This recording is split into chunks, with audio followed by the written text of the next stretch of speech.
രാവിലെ മുതൽ ഹസീറയെ കാണാതായതിനെ തുടർന്ന് നടത്തിയ തിരച്ചിലാണ് ഹോം സ്റ്റേക്ക് പിന്നിൽ ഹസീറ താമസിക്കുന്ന ഷെഡിന് സമീപത്തെ വാട്ടർ ടാങ്കിനടുത്ത് മൃതദേഹം കണ്ടത്. കഴുത്തിൽ പർദ്ദയുടെ ഷാൾ മുറുകിയ നിലയിലായിരുന്നു മൃതദേഹം. ഇരു കാതുകളിലെയും കമ്മൽ നഷ്ടപ്പെട്ടിട്ടുണ്ട്. ഒരു കാതിലെ കമ്മൽ പറിച്ചെടുത്ത നിലയിലാണ് കാണപ്പെട്ടത്. കൊലപാതകമാണെന്ന പ്രാഥമിക നിഗമനത്തിലാണ് പോലീസ്.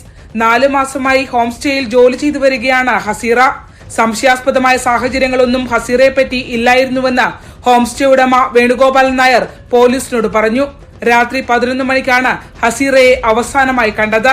ഭക്ഷണം കഴിച്ച ശേഷം താമസിക്കുന്ന മുറിയിലേക്ക് പോയതായിരുന്നു. ഭക്ഷണമൊക്കെ വിളമ്പി കൊടുത്തതിന് ശേഷം 11 മണിക്ക് അതുപോലെ ഒരു കഥ അടച്ചു കിടന്നു. വ്യത്യാസം രാവിലെ കാണാതെ വന്നപ്പോഴത്തേക്കും പരിസരവാസികളും ഇതിന്റെ ഉടമസ്ഥരും ഇതിന്റെ നടത്തിപ്പുകാരും അന്വേഷിച്ചിറങ്ങിയപ്പോഴാണ് വീടിന് പുറകുവശത്തെ വാട്ടർ ടാങ്കിന് സമീപം മരിച്ചവരെ കാണുന്നത്. മൃതദേഹത്തിനടുത്ത് യാത്രയ്ക്ക് പോകുന്ന തരത്തിൽ പാക്ക് ചെയ്ത ബാഗും ഒരു ചാക്കും കണ്ടെത്തിയിട്ടുണ്ട്. സാധാരണ പർദ്ദ ധരിക്കാത്ത ഹസീറ പർദ്ദ ധരിച്ച് കാണപ്പെട്ടതിനാൽ യാത്രക്കിറങ്ങിയതാണെന്ന് സംശയമുണ്ട്. ശമ്പളം നൽകിയപ്പോൾ യാത്ര പോകുന്ന വിവരം ഉടമസ്ഥരെ അറിയിച്ചിരുന്നില്ല. ജില്ലാ പോലീസ് മേധാവി നേരിട്ട് സ്ഥലത്തെത്തിയാണ് അന്വേഷണത്തിന് നേതൃത്വം നൽകുന്നത്. ഭർത്താവ്, മകൻ എന്ന് പരിചയപ്പെടുത്തി 2 പേർ ഹസീറയെ കാണാൻ വരാറുണ്ട്. ഇവരെ ചുറ്റിപ്പറ്റിയാണ് ഇപ്പോഴത്തെ അന്വേഷണം. പമ്പയാറിനും നെൽപ്പാടത്തിനും നടുക്കുമുള്ള തുരുത്തിലാണ് ഹോം സ്റ്റേ. ഇവിടങ്ങളിൽ CCTV ഇല്ലാത്തതും പോലീസിനെ കുഴക്കുന്നുണ്ട്.